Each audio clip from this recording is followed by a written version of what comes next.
Hi everyone, thanks so much for tuning in. Before we get started, I just have a few short messages. First off, don't forget to like, share, and subscribe this podcast. It's the best way to help us grow and help me get on bigger and better guests. Also, don't forget you can pre-order my book, To the Moon, The GameStop Saga, right now by following the links in the description below. We've also got a few quick sponsors for the show today. Cryptocurrencies are all the rage these days. Over 100 million people now own cryptocurrency. Some for the memes, some for the long-term value, and some for the underlying technology. But there hasn't been a coin or token that has emerged yet that truly replaces cash or currency. This is where Dash comes in.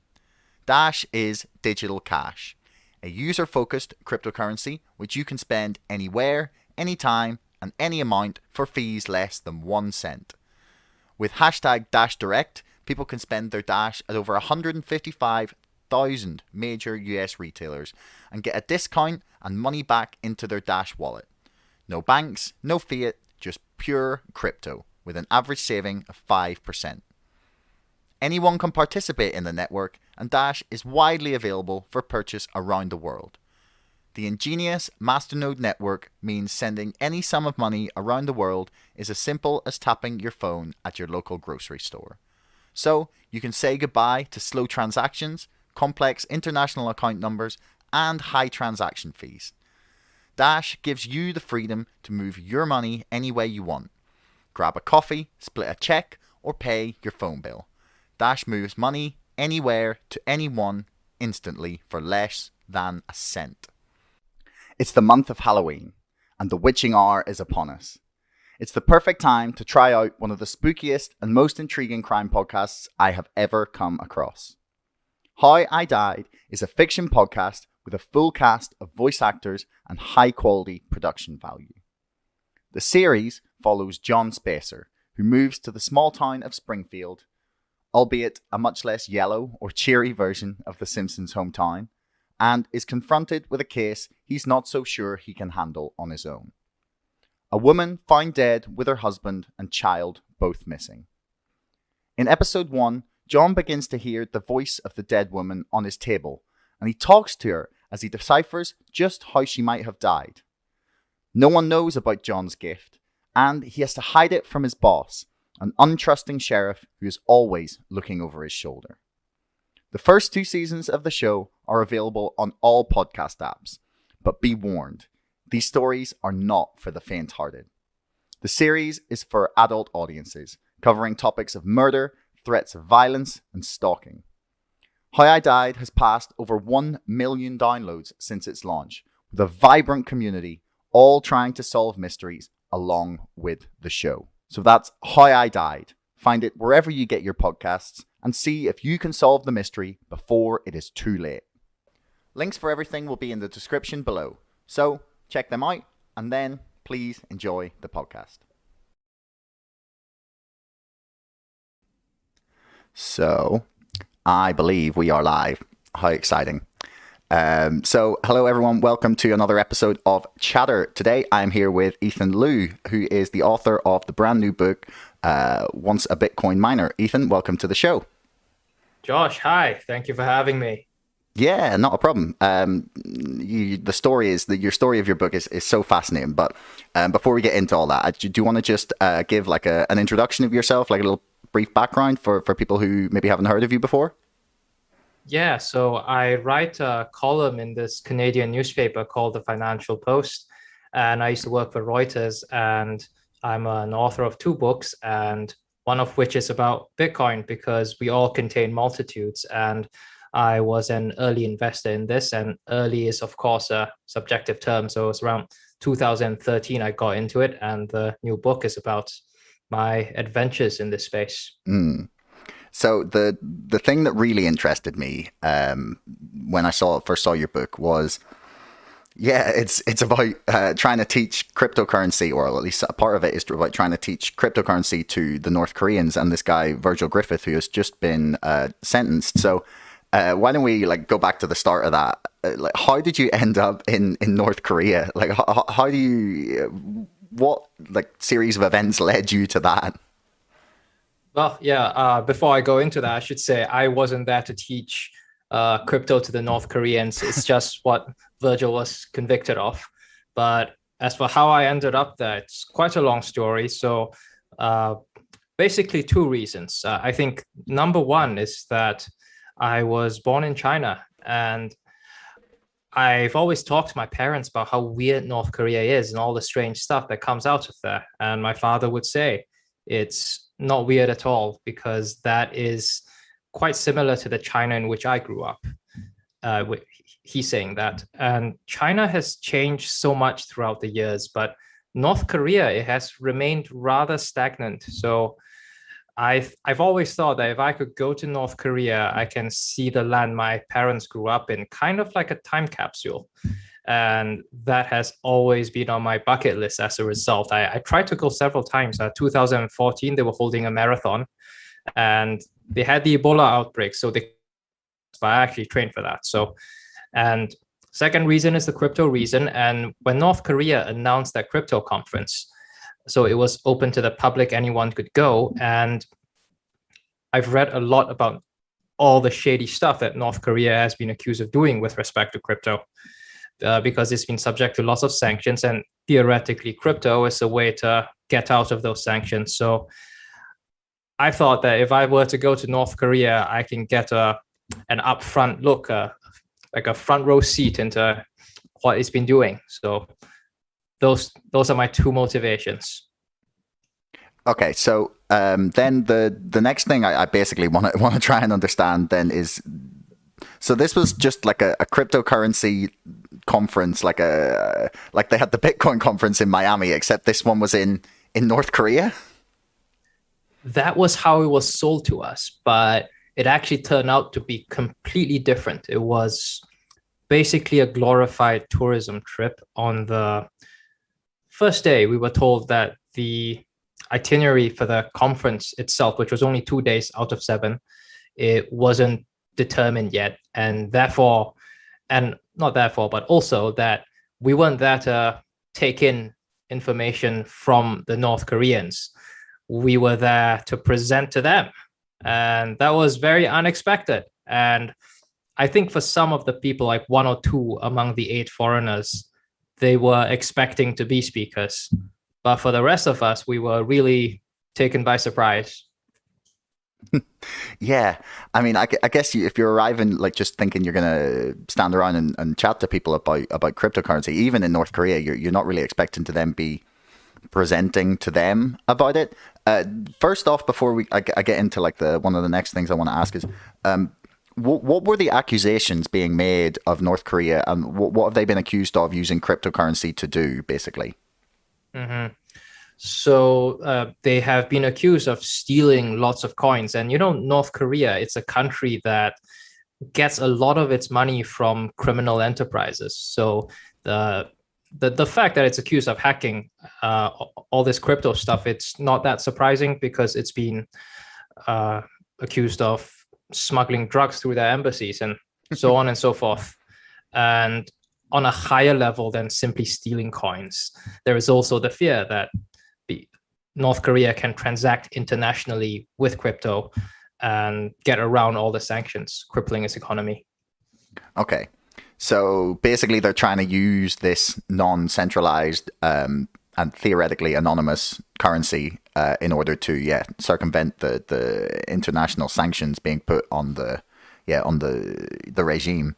So when you arrived in North Korea, what was your first impression of the place? Like, what sort of thing were you walking into at the crypto conference? Like, was it in, I don't know, like a big building or a hall or just a room?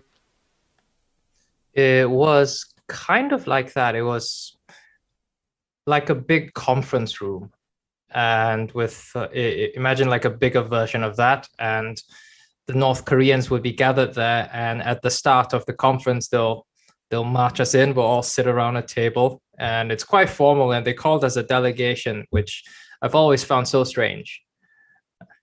Yeah, it's a delegation. I mean, maybe that's just their way of presenting it, propaganda-wise.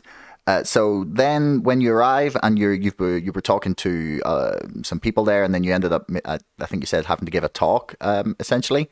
What were the talks about, and what were the North Koreans interested in learning about? So one thing I should say is that I don't think we ever got to interact with the North Korea's crypto folks. So our North Korean minders, they were on the tourism and cultural side, and the previous engagements involved chaperoning foreign journalists. So they told us North Korea doesn't know anything about crypto, which is definitely a lie.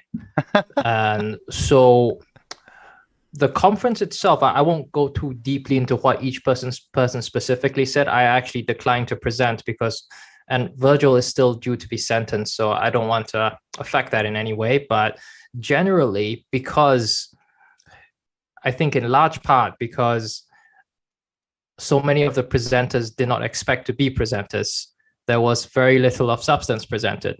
And the presentation materials were given to them, and they were publicly available research papers. And what was discussed at the conference, it's really just publicly available information. So I've heard this talked about. So I watched your interview on, I think it was Coinbase, where you were talking about this, and you kind of alluded to this idea that maybe he committed a crime in giving them the information as like an educator providing a service, rather than him being sentenced for just speaking. Because I get you were talking about that was one of the defenses that they were going to use, was that to say he's just presenting information freely that is available on the internet. So do you think I know he's pled guilty now, but do you think he committed a really egregious crime? Well, I think if you go by the letter of the law, I think he definitely broke it. But did he do something that is morally wrong? I think that's the question. And I don't think so. I don't think he had the intention of really helping North Korea in a geopolitical way. And he certainly didn't benefit personally. Like all of us, he paid a lot of money to be there. Yeah, it's not cheap to get to North Korea. So you don't think you got to interact with any of the North Koreans or any of the crypto people? Like, who were you basically just talking to, like a handful of people in the government? Like, did you meet any of that more high ranking officials, or was it just like a handful of people? Well, I would say our North Korean minders, they seem to be high-ranking people, because we had a lot of interaction with them, and they spoke really good English, and they've been abroad, and they've watched the Avengers, so they definitely were not. And we even talked about families and stuff. Like this guy's both his parents were doctors. They definitely were not ordinary North Koreans. But with respect to any real high-level interaction, there really was none. We did have a meeting with one of their state companies, and I really have no idea why that was arranged, but that was a one-off thing. We met them for like an hour or two, and that was it. Okay. So I was listening to this interview over the last few days with on Lex Friedman's podcast with Alex Gladstein, the one I was talking about before we started here. So he was talking a lot about this idea of cryptocurrency being able to defeat authoritarians and tyrannical governments. Now, to a lot of people, that probably sounds like the most pipe dreamy Bitcoin maximalist rubbish. Do you see any merit in the argument? Because I mean, he was making the case basically that if you give people the ability to spend money that isn't controlled by an authoritarian state, then that will help to break the grip that government has on the country. So do you think there's any merit in this, or is this just like, yeah, Bitcoin maxis just living their pipe dream? So I should first say I love what Alex Gladstein writes. He's a guy I follow. But I think when he says, Bitcoin is something that can defeat tyrannical governments, it's the same thing as saying democracy is like a very good thing for us, and it's like an ideal. But I think when you put it into practice, it's not always perfect, but it doesn't mean it's not a goal we should strive toward. And I would actually tell a Gladstein story. He talked once about an Afghan woman who, and stop me if you've heard of this before. No, I haven't. He's talking about when Afghan fell to the Taliban and our asset was falling, and when the refugees were trying to escape, they don't get to take their money with them because of how bad the infrastructure is and how bad the currency is. It's not often talked about, but when they leave, they're often penniless. But there was this young woman, because there was a period of westernization in Afghanistan when the coalition-backed government was still in power, and she had Bitcoin. She knew what it was, and she traveled through Iran and Turkey, and it was quite a harrowing journey. Her ship sank in the Mediterranean, but ultimately, because she memorized her passphrase, she had nothing but the clothes in her back, but she was able to carry 2 Bitcoins in her head, and she was able to fund a new life in Germany. Wow, that's such a great story. So yeah, because I guess that's something that people don't often think about, is like we're just like, oh, I got my debit card, that's all I need, right? But often when you said, when you're leaving countries like this, it can be very difficult, especially in the midst of absolute madness, to maybe like withdraw your money from the bank and then take it with you. So do you see this remaining as such a free and sort of unregulated space? So I was reading your piece about the comparisons between this like new age of cryptocurrency and like the Wild West ethos from the gold rush in America. Do you see this remaining as unregulated and as sort of free, or do you think that it's going to be, we've got a couple of years of it being this crazy, and then governments will clamp down? I'll say yes and no. I think governments are definitely clamping down really quickly. And if you look at what's happening in the US, the regulators are increasingly hawkish.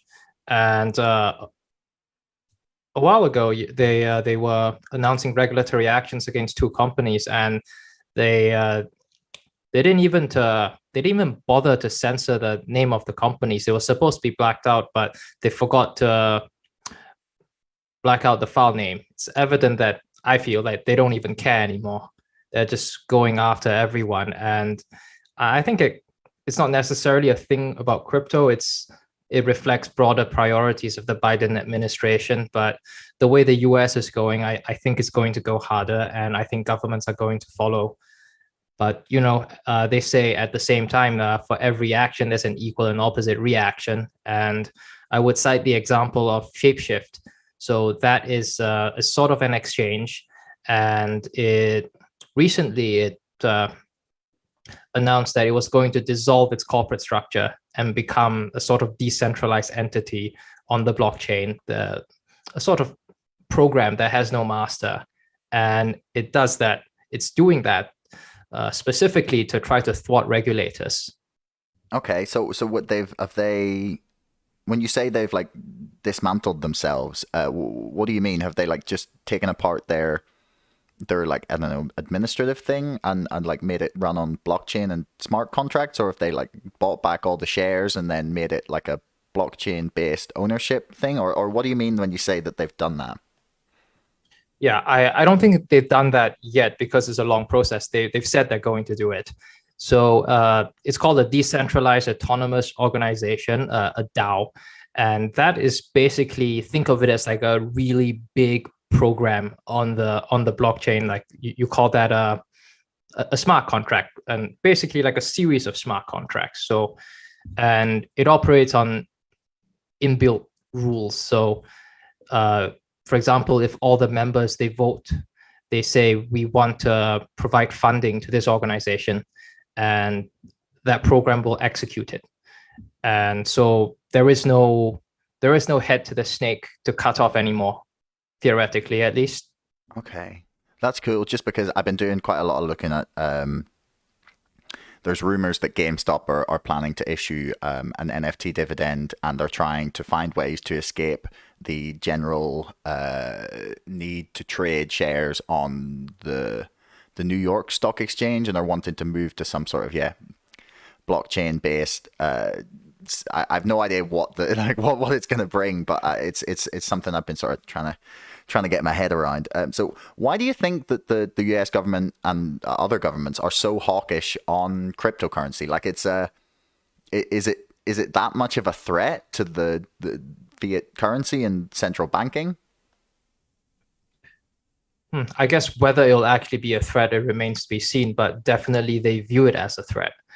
And I think specifically for the US, if you look at why they targeted Virgil this way, it's because sanctions have been used increasingly with far greater frequency than before. And sanctions in a world where, trade is so interconnected, sanctions are very powerful, very devastating. And I think the US loves that tool.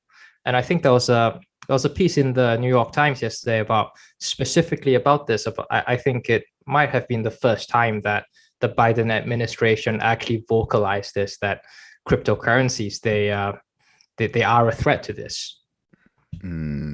So you mentioned there that there's always like an equal and opposite reaction. Do you think that there's do you think they understand enough to regulate, control, and then, because I've seen quite a few nations talking about their own digital currency. So the Bank of England have sort of coined the term Bitcoin, which is hilarious. And there's like the Fed digital currency that's being talked about. There's like the digital yen, the Chinese one. And I am skeptical that they understand this space enough to either regulate it or create a currency that is used as widely as any other cryptocurrency would be. What do you think? Mm-hmm. I think a lot of them have different objectives, but if you want to just talk about one of them, which is something I've looked at a lot, I always think about this, it's China. And I think China is a government that's very different from, the people behind Bitcoin or the US, and they're able to effect control in a much bigger way. And what it is doing with the digital yuan, I think it will be very successful in the future. We will see a future when everyone in China uses that digital currency. And I think that has a lot of implications for just for one, like privacy. Yeah, I mean, it's 1.4 billion people. I think China, isn't it? 1.4, I think, something like that. Over a billion at least. It's a lot of people to be using a single currency. So, yeah, I have no doubt that that's going to definitely impact the world. But so let's go back a little bit and talk a bit more about your book. Actually, we've ended up off on a tangent. So, where did your book begin? Like, why write this, and where did it start? Mm-hmm. So the book begins with how I was first introduced to Bitcoin. So it was when I was in my second year of university, and my friends and I were just on the dark web for no good reason. Mm-hmm. And that was how I first came across Bitcoin, that it was the medium of transaction on the dark web. And why it was so, it's because there's no central administrator. The funds move theoretically, they can't be frozen, they can't be seized, they can't be blocked. But it did take me a while. When I actually invested in Bitcoin, it was almost a year after that, toward the end of 2013. And as for why I wrote it, I think there are a lot of books that deal with this from a monetary policy or a computer science perspective. But I think there are lots of ways to tell the story of crypto. And I tried to look at it from a human condition perspective. So it's a narrative nonfiction. It's designed to read like a novel. And it's ultimately a story about people and their lives. So what is the message then that you're trying to tell, or what is the whole arc of your story? Mhm. The the arc of the story, I think it follows kind of like a hero's journey kind of thing, and that hero's journey, that story structure, it's born from the Western, and I try to frame this in a Western because so many people, they say Bitcoin, it's a wild west, and I agree with that. But where our conclusions differ is that I don't think the wild west is a bad thing, and what the Wild West represents to people, and especially during the time of the Wild West, why do people head out into the frontier? Because they are seeking riches, opportunity, a place that's welcoming, and not just that, but also that's free from whatever societal hierarchies lay back home. And I think for many people going into crypto, they are seeking that, and so it's a new technology, but I think the story is old as the hills. Hmm. So why do you argue that the Wild West is not a bad thing? Because I mean, I've heard the arguments against it 1,000 times. Like, oh, people can lose money. Oh, there might be scams. Oh, it's used for criminal activity. Like, why do you believe that those things aren't important, basically? Oh, I think absolutely there are aspects of the Wild West that are bad, but I think nothing ever comes about without trial, pain, and struggle. And what comes out of this, um, you have to take the good along with the bad. Okay. So then what is your so you were lucky enough, I hope you don't mind talking about a little bit about your other book. So you were lucky enough to fly into China. I would say lucky. Extremely unlucky. Nobody saw that coming. Just the Chinese military. No. Um, the what was that like being there? Because I mean, we saw some videos coming out of China when everything sort of kicked off. But what was the feeling like and the atmosphere and yeah, what did you talk to many people on the street about what they thought about what was going on? Well, I definitely didn't talk to many people on the street. There weren't many people on the street. Yeah. It was like a movie set. When you walk around downtown, it got to that empty. So I was traveling to China just it was before any lockdowns happened. Even the epicenter city, that wasn't locked down at the time. And I had lived through SARS in Asia. So at the time, when you hear about the coronavirus, I definitely didn't think it'll become this bad. I thought it'd be like SARS. And that was bad, but that was okay. Hmm. And my grandfather at the time was dying. So I made that trip. And while I was in the air, that was when Wuhan, the epicenter city, was sealed off. And Right. I think a lot of what goes on there is spread across the world. And we think of this as normal now because back in Canada here, we endured like 6 months of lockdowns. So we have normalized it. And, we still have a mask mandate. So when I go out, I have to wear a mask. But back then, that was when it first happened. And that was definitely a very jarring thing. Yeah, yeah, I bet it's I can't even conceive of what it would be like. I mean, I've said too many bad things about China, so I have to wait for the dictatorship to topple before I can feel like I can go there without being in some sort of danger. And like, but I say this to people, and they're like, "Oh, don't be so stupid." And I'm like, "Man, have you seen the stories? They'll arrest people for nothing." And then, like, there was an Irish guy who was, I think he might still be there, just in a Chinese prison. It's pretty wild. But the what is your impression on why the Chinese government actually ended up completely banning cryptocurrency? Like, do they see it as the same sort of threat as the West would? Do you think? Oh, yeah, absolutely. And not just that, I think what Gladstein says rings true in this case that China is a place with lots of capital controls. They like you won't believe the controls they have for their finances. People can't bring a certain amount out of the country in one go. They have a lot of that, And as a result, they definitely, I think, will see Bitcoin as a huge threat. Yeah, yeah, really can't. I can't imagine what it would be like living there. It's so I guess you have to get to where people have enough affluence where they're capable of dealing in cryptocurrency before it can become a tool to use against dictators. Like it's not gonna work in like sub-Saharan Africa until it's more widely used. But you've written about the story of Bitcoin since 2013. Like what do you think is what's the ceiling on how big cryptocurrency can get? Like are we seeing like is now the peak of adoption? Do you think there's like a chance that the cryptocurrencies could be used to like in everyday transactions? Like am I going to be able to pay for my cinema ticket with Dogecoin? But like realistically do it, not just, like a gimmicky way of doing it?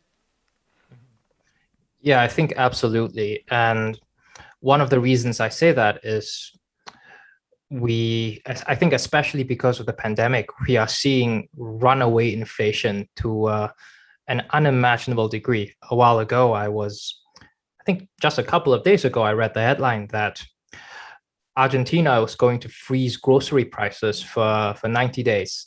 And imagine the sort of world where such a headline is possible. And, Bitcoin, it's considered an inflation hedge. And I think we will see a few more of these Latin American countries follow in the footsteps of El Salvador. And depending on, how you define cryptocurrency, if you want to include the central bank digital currencies, every country is making one now. And while I think adoption in other places might not be near that of China, I think that will become quite a prevalent thing. What do you make of the whole El Salvador experiment? Do you think it's going to succeed in any way? Well, I want to say I hope it succeeds, but I can also see that the president who implemented it, he's a bit of a polarizing guy, and he is facing a lot of accusations of human rights abuses and abuse of power. And it actually reminds me of how Donald Trump, when he was under fire, he's constantly under fire, but this one time he tried to make a distraction and he said, "We are going to create the Space Force." Yeah, you remember that. So, and I think ultimately if you are able to so quickly usher in a law in the world of politics, easy come, easy go, his terms are going to come up soon. If he can implement this so easily, his successor can remove it just as easily. But I hope it succeeds. Do you think it's realistic for a nation to use a cryptocurrency as like one of their base currencies, given that they have essentially no control over it? Like aside from maybe use it like having their own like state-owned nodes on the Lightning Network, do you see it being like a possibility, or is this just like a really bad idea for them not to have their control of their currency, and in which case they should maybe like think about actually like making digital currencies? Yeah, I would see this as a bit of a dichotomy in the sense that if the government were able to exert control on this, it won't really be a cryptocurrency anymore. It won't be decentralized. Its very existence, very identity lies in the fact that it's not controlled by the government. I really want to see the divorce of money and state. We have seen that for church and state. Maybe the next thing we should see is money and state, but you're right. It's going to be hard to find a government that's going to find that palatable. What do you think the ideal conditions for that would be?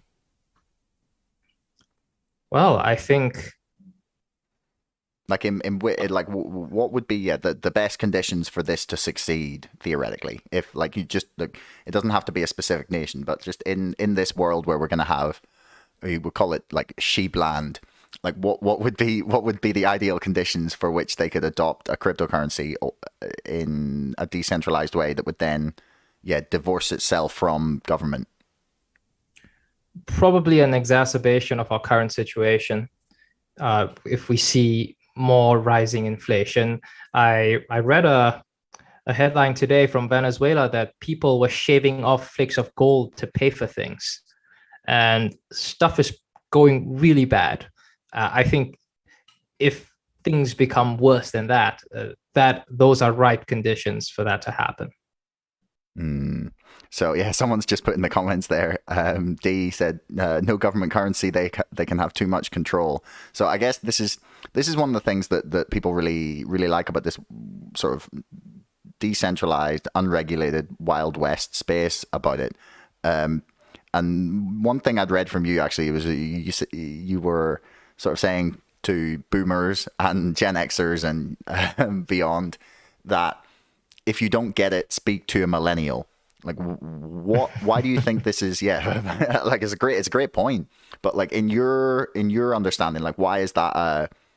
Like what is the appeal to millennials that doesn't transition beyond like our generation? Mm-hmm. I think it's related to what we talked about just now. When you when you have a solution, you have to have a problem, and sometimes I think maybe the boomers they've never actually had that problem. They were born into a booming economy, and they had great jobs, great healthcare. University was cheap for them, and they never had to think too much about this. But I think for us, and me, I didn't grow up with a lot of money, and when I turned 18, it was 2008. That was when the economy got wrecked. And why did that happen? The banks gambled too much. To put it simplistically, they gambled too much, but they were rewarded for their failures because they ultimately got bailed out. And I think a combination of everything, my generation's dire economic circumstances and this frustration and everything, and we're seeking a way out of that. And I think Bitcoin, it represents that. Okay, so do you think that there's like a counterfactual world where Bill Clinton doesn't sign the Commodities Futures Act and repeal, what was the regulation? Glass-Steagall, and where none of this subprime mortgage lending goes on, and then the 2008 crash perhaps happens, but not in a crazy way, and then we don't have cryptocurrency? Like, do you see that as being like a major root of this technology? Like that people thought, okay, these people are charlatans and gamblers, like we need to get the money out of the hands of finance. Mm-hmm. That's a very good point. I think definitely Bitcoin's release in the aftermath of the financial crisis, that is not a coincidence. But I also think that if not this, something else would have led to the creation of this, because we were heading in that direction. So if it was not the subprime mortgage thing, something else would have caused the financial crisis. Okay. So I also saw one of the things that you were interested in was NFTs. And I've been trying to work out what the utility is of them. Do you have a case for why it's not just money laundering? Yes, I'm glad you asked that. Stop me if you've heard this one, the story of Vitalik Buterin and the World of Warcraft. I haven't, but so even if I had, I'm sure there's some people listening that haven't. Mm-hmm. So he is the main creator of Ethereum, and there's this famous story about him that he loved to play World of Warcraft, and he upgraded his character to many levels, and he was able to cast this warlock spell, and he worked very hard for that. And when you're so powerful in World of Warcraft, your fellow friends think you're cool as well. So that digital thing, that represented something to him. And one day the company behind World of Warcraft, Blizzard, just arbitrarily took it away. And in his words, he cried himself to sleep. And I think this is, if you look at like superhero or supervillain origin stories, this is a very important part of Vitalik. And what this says is that our lives are increasingly online. And the things we do online, they are very important to us. What Blizzard did to Vitalik, imagine if your government just took away your driver's license for no reason. They of course can't do that, because in the real world we have rights, and we can sue the government. But online we are beholden just unconditionally to these digital masters. And imagine if tomorrow Google just takes away your email account, just like that. And it can do that because you have no right to that. And so what an NFT represents, I think pictures of apes or ducks, punks, we might not immediately see a lot of use cases in that, but I think at its heart, it represents the World of Warcraft spell that Blizzard took from Vitalik. But it is a digital artifact that you own, that nobody can take away from you. And I think that represents, a more democratized internet. We are definitely not there yet, but I think that's it's going toward that direction. Okay, so you're talking about it less as because right, so the thing that I had heard people talk about with relation to this was just that it would be like when you go to your friend's house in one of the virtual worlds, like Decentraland, for example, and you go in and then you walk into his flat or whatever, and on the wall then there'd be a whole bunch of digital artwork, and he'd be like, oh yeah, that's the NFT of the original Alex Jones tweet, or something like that doesn't exist anymore, and that could, because the NFT of it was sold. But you're saying it could be used more as a form of ownership and a way to fight back against us being so beholden for even things like our email accounts, maybe our social media accounts, and that they couldn't be deleted because we would own them? Kind of like that. I think those are they are different branches of the same tree.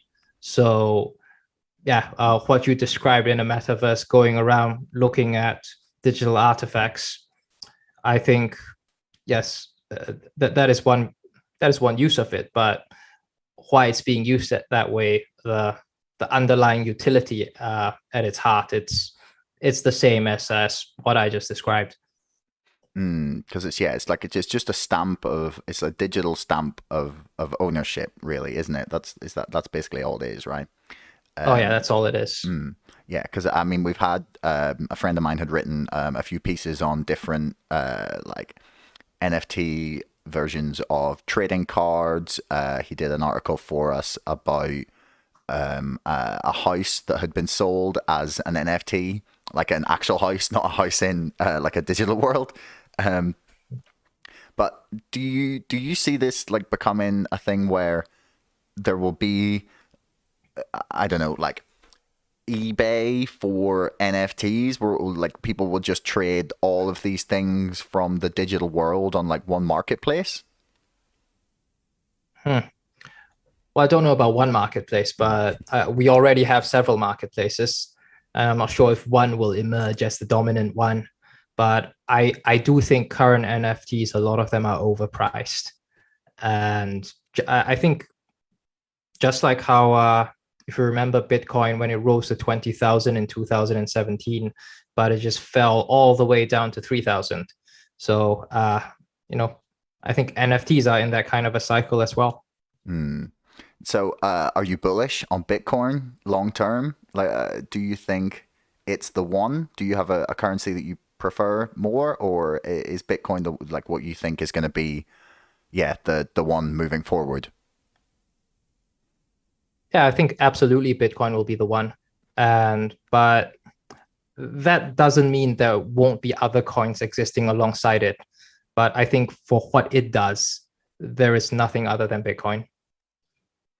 Okay. Someone's just asked actually a great question in the comments here. They said, okay, back up. So I can own someone else's tweet, picture, or whatever. What if that person decided to sell the same tweet? This is something that I've actually not quite got my head around yet.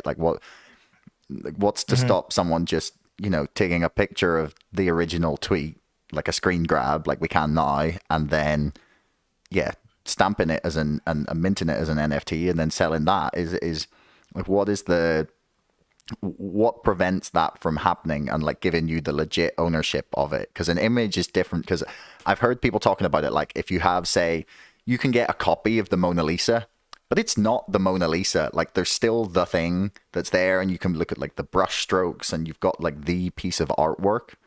Why is that different with NFTs in a digital way? Why can't someone just like mint a screenshot of the same tweet or picture or something? Yeah, so an NFT only has value when it's minted by the owner. So if you take a screenshot and you mint it, everyone's going to know it's not minted by the owner. It's like a forgery of the Mona Lisa. And as for why the owner can't just mint another one and sell it, people will know there are two. So imagine if Da Vinci, if he drew a second Mona Lisa, people will know which is the second and which is the first. And if he draws 10 of those, the value will tank. Okay. And I guess it sucks if you were the one who bought the first. Yeah. So there isn't technically anything to stop them doing it, but it would still not be the original, basically, is what you're saying, right? Oh yeah. Okay. So then what do you make of so I said before I was going to talk about the Bitcoin civil war with Kurt tomorrow. What do you make of this like internal civil war? Maybe not just specifically in Bitcoin, but just the kind of like tribal madness that we see with different people who like different cryptocurrency communities, like people who are really really into Cardano or like slamming people for simping Bitcoin, or there's the Dogecoin versus Sheeb thing. Like, what do you make of this like internal fighting? Or is this just people being stupid, or do they have a point? Well, I think it depends on the specific fight, and I think some people definitely have a point. And I think what all of this shows is that people feel very passionate about their viewpoints. But ultimately, I would point to this story that I read that this guy was saying, I persuaded my friend to invest in Bitcoin a while back, and my friend has a whole Bitcoin. He was asking me how to invest it, and I was like, wow, you have a whole Bitcoin. And he said, my friend later told me that, quote unquote, the Bitcoin that he bought was Ethereum. So I think despite how there are various distinct camps in crypto, I think the outside world, when it looks at them, they still use Bitcoin as a word to describe the whole thing. Like how, some people use the word Coke to say any carbonated soft drink. Yeah, I guess that's how they look at it. So like when we're talking about this becoming like a widespread piece of technology that's used as a more day-to-day sort of currency, what is the timeline? Like I struggle to see anyone who's not like super tech savvy over the age of about 35 ever using this. Unless they're absolutely like have no other choice. I just feel like they I said to my mom last night, it was like, oh, Bitcoin's hit an all-time high, and she's like, well, what does that mean? And I'm like, well, it's cool. It means like more people are buying it, and it's becoming more valuable. Hopefully that means that it will become more widely adopted. And she was just like, and it's just and she thinks it's magic internet money. Like, is it just magic internet money? And do you think that generation will ever adopt it? Yeah, that's a great point you raised, because I think 20 years ago, people would say the same thing about the internet and all online services we have now. And they say that with good reason, because back then, those services were really clunky. If you remember trying to code a GeoCities website, because I remember that. And remember so I used like this social networking service called Friendster, and you had to do your own HTML codes for a lot of that. And yeah, definitely the older generation at the time might not get it, but these services, they improved and they streamlined. And I think ultimately we will see that for crypto as well. Wrong bit. So it's then. So let's to sort of wrap ourselves up here. Why should people go and buy your book? Like, what is your 60-second pitch to them? Mm-hmm. Well, this is meant to read like a novel, and it's a narrative nonfiction. And lots of people look at it from computer science and monetary policy. This is about the human condition. It's about the people and their stories at the heart of it all. And I was named I was nominated for Kobo's Emerging Writer Prize last year. So I think I'm a half decent writer. Well, I cannot wait to get my copy in the post. I'm hoping it's going to arrive when I get back home here. So Ethan, I really want to thank you for your time. It's been a pleasure, and yeah, everyone go check out his book. Links are in the description below. So yeah, man, thanks for your time. It was an absolute pleasure. Thank you for having me. No problem.